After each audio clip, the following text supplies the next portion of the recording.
students. I am Dr. Umesh Bansod from the Department of English, J.M. Patel College, Pandara, Maharashtra. In today's lecture, we shall discuss restoration prose. Series में हमने restoration as के बारे में discuss किया, फिर restoration poetry को समझने का प्रयास किया, फिर रिस्टोरेशन ड्रामा को हमने डिस्कस किया। साथ ही साथ हम रिस्टोरेशन प्रोज को भी समझते हैं। रिस्टोरेशन पीरियड में किस प्रकार का प्रोज राइटिंग हुआ और ओलिवर क्रॉमवेल गवर्नमेंट के जाने के बाद जब चार्ल्स सेकंड सत्ता में आते हैं तो कौन कौन से राइटर्स ने क्या क्या पैम्फलेट्स लिखे हैं, एसेज लिखे हैं, उस डिस्कशन को हम आगे बढ़ाते हैं। John Dryden was an English poet, literary critic, translator, and playwright who in 1668 was appointed England's first poet laureate.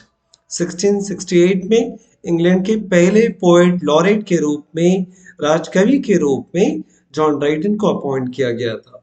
वो कवि भी थे, लिटरेरी क्रिटिक भी थे, ट्रांसलेटर थे, ड्रामेटिस्ट थे, पैम्फलेटियर्स थे। He is seen as dominating the literary life of the Restoration England. Restoration period के पूरे लिटरेचर को डोमिनेंट कवि के रूप में, लेखक के रूप में हम ड्राइडन को देख सकते हैं। एज ऑफ ड्राइडन यूं ही कुछ समय को नहीं कहा जाता। To such a point that a period came to be known as literary circle as the age of Dryden.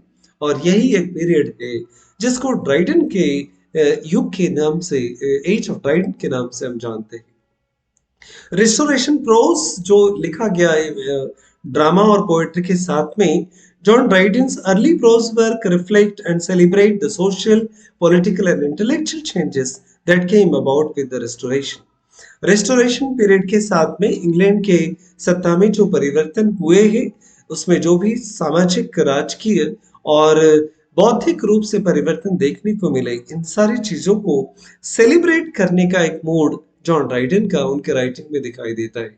To his sacred majesty, a pancake on his coronation 1661 में is another instant of Dryden celebrating a public occasion, the king's coronation.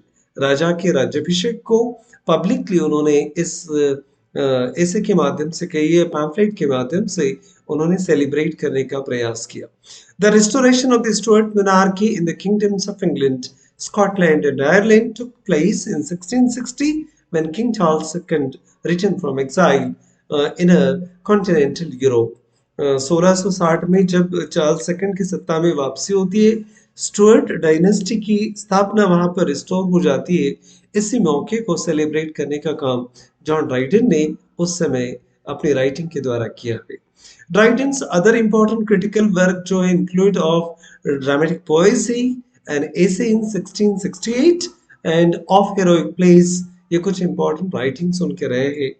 An essay भी उन्होंने लिखा है, Preface to the Conquest of Granada by the Spaniards in two parts 1672 and Grounds of Criticism and Tragedy, Preface to Troilus and Cressida or Truth Found late 1679। ये कुछ important writings pros writing के रूप में John Dryden के रहे हैं। जर्मी Colliers के contribution को भी हम नकार नहीं सकते रिस्टोरेशन पीरियड में। A short view of the immortality and profaneness of the English stage together with the sense of antiquity upon this argument 1698 में उन्होंने लिखा। An attack on the licentiousness of the restoration comedies is another important pamphlet of this restoration period. The Diaries of John Evelyn 1620 to 1706 उनका दौर रहा है, and Samuel Pepys are other vital prose works of the Restoration age. तो कुल मिलाकर इन writers ने restoration period में अपने इम्पोर्टेंट प्रोज राइटिंग के द्वारा इस एज को, एक प्रोज राइटिंग के कंट्रीब्यूशन को देने का प्रयास उन्होंने किया है। तो कुल मिलाकर रिस्टोरेशन पीरियड को आपको समझना है तो रिस्टोरेशन एज को, एक कॉन्सेप्ट को समझना पड़ेगा, रिस्टोरेशन पोएट्री को समझना पड़ेगा, रिस्टोरेशन ड्रामा को और रिस्टोरेशन प्रोज को, तब जाके आप रिस्टोरेशन पीरियड को एक कंप्लीट बैकग्राउंड के रूप में समझ पाएंगे। Let us hope that this discussion will help you to understand restoration prose, and this video is also available at Grammar Planet by Dr. Umesh Bansod on YouTube. Thank you very much for watching these videos.